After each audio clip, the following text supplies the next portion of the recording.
Bismillahirrahmanirrahim. Alhamdulillahirabbil wassalatu wassalamu ala Rasulillah wa ala alihi wa man wala. Hari ini kita akan kembali menyambung perbincangan kita dalam khusus CTU 553 sejarah hubungan etnik dan CTU 555 sejarah Malaysia.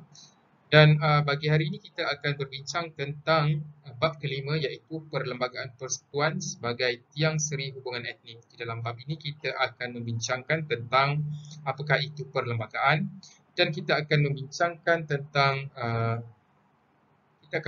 tentang sejarah sehingga terbentuknya perlembagaan Malaysia, dan kita akan juga menganalisis dan juga menjelaskan tentang unsur-unsur tradisi ataupun perkara-perkara penting yang berkait dengan hubungan etnik yang terkandung di dalam perlembagaan tersebut. Ini ialah kandungan perbincangan kita. Kita akan bercakap tentang pengenalan, apakah itu perlembagaan secara umum, dan juga kita akan memperincikan definisi perlembagaan. Kita akan bercakap tentang sejarah pengumpulan perlembagaan di Malaysia, dan juga kita akan bercakap tentang unsur-unsur tradisi perlembagaan dan kontrak sosial. Okey, sekali lagi dinyatakan ini ialah perkara-perkara yang akan kita perincikan. Kita akan bercakap tentang perkara-perkara yang menyentuh tentang isu bahasa, agama, kedudukan istimewa Bumiputera dan kewarganegaraan dalam perlembagaan Malaysia yang menjadi faktor penting dalam mewujudkan hubungan etnik yang erat dan utuh di kalangan rakyat Malaysia. Dalam masa yang sama, kita juga akan membincangkan perkara-perkara yang dianggapkan menguntungkan orang Melayu dalam perlembagaan Malaysia. Benarkah begitu? Dan bagaimana ia diimbangkan dengan peruntukan lain yang turut memberi keuntungan dan juga memberi kelebihan kepada bangsa lain dan juga warga lain yang berada di Malaysia. Bagi sebuah negara yang berdaulat, perlembagaan merupakan sumber undang-undang tertinggi sebuah negara, dan setiap individu perlu mematuhi keluhurannya. Dan perkara yang kita akan bincangkan juga ialah tentang konteks perlembagaan Islam. Bagaimana Islam sendiri melihat perlembagaan itu sebagai perkara yang dianjurkan, sebagaimana yang telah dilaksanakan sendiri oleh Rasulullah SAW, dan kita ingin melihat kepada perlembagaan yang dibentuk yang dipanggil Sahifah Madinah, bagaimana ia meraihkan kepelbagaian etnik dan bagaimana ia dibentuk untuk melancarkan pentadbiran negara yang terdiri daripada pelbagai kaum tersebut. Sekarang kita akan bercakap tentang definisi perlembagaan. Apabila saya menyebut lembaga, perkara yang mungkin terlintas di benak kita ialah sosok tubuh yang mungkin nampak macam hitam begitu. Demikian juga bila kita sebut perlembagaan, yang hendak dimaksudkan ialah perkara-perkara yang menyebabkan wujudnya sesuatu pertubuhan, sesuatu yang membentuk ataupun menubuhkan sesuatu entiti. Bila kita sebut perlembagaan Malaysia, yang kita maksudkan ialah apakah yang menjadikan Malaysia ialah sebuah negara Malaysia. Apakah yang membincangkan tentang hak-hak dan juga komposisi yang mewujudkan negara Malaysia. Jadi kita berikan definisi perlembagaan itu sebagai, yang pertama, satu set peraturan tentang hak, kuasa dan prosedur serta tanggungjawab pihak yang mengawal dengan memandu hubungan di antara satu otoriti dengan otoriti yang lain dan juga antara otoriti dengan rakyat awam. Maksud definisi ini ialah perlembagaan ialah satu set peraturan. Di dalam peraturan itu dinyatakan tentang hak, kuasa, prosedur serta tanggungjawab pihak yang mengawal. Yang dimaksudkan pihak yang mengawal di sini ialah badan-badan kerajaan yang terdiri daripada badan kehakiman, badan pembuat undang-undang ataupun badan perundangan, dan juga badan pelaksana yang terdiri dari Perdana Menteri dan juga menteri-menteri serta agensi-agensinya.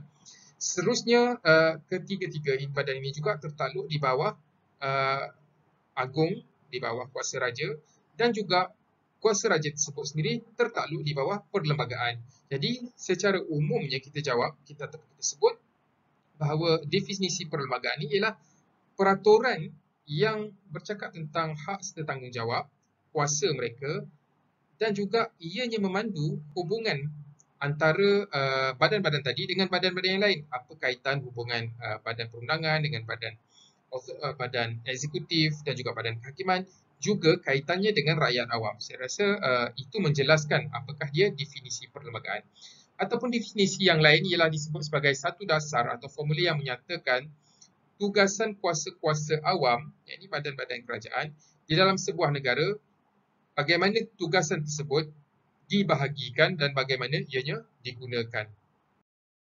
Dan apabila kita menyebut perlembagaan, perlembagaan adalah sumber undang-undang tertinggi sebuah negara. Apakah yang dimaksudkan dengan sumber undang-undang tertinggi? Ia bermaksud apa-apa undang-undang yang hendak dilaksanakan ataupun yang hendak dibentuk mestilah berdasarkan kepada undang-undang yang terkandung ataupun peruntukan-peruntukan yang terkandung dalam perlembagaan sesebuah negara.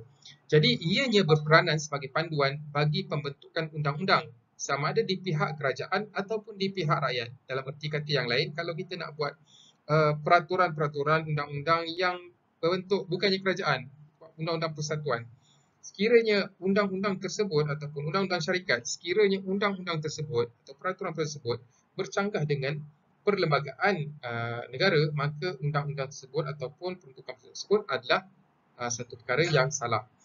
Baik, begitu juga perlembagaan terbahagi kepada dua jenis.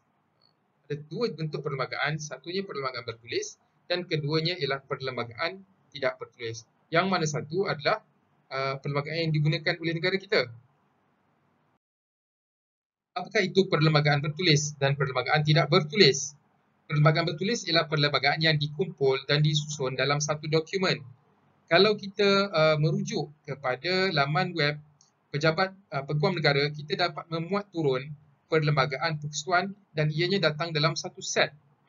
Manakala perlembagaan tidak bertulis pula ialah semua prinsip perlembagaan yang tidak terkumpul dalam satu dokumen. Bukan bermaksud ia tidak bertulis langsung.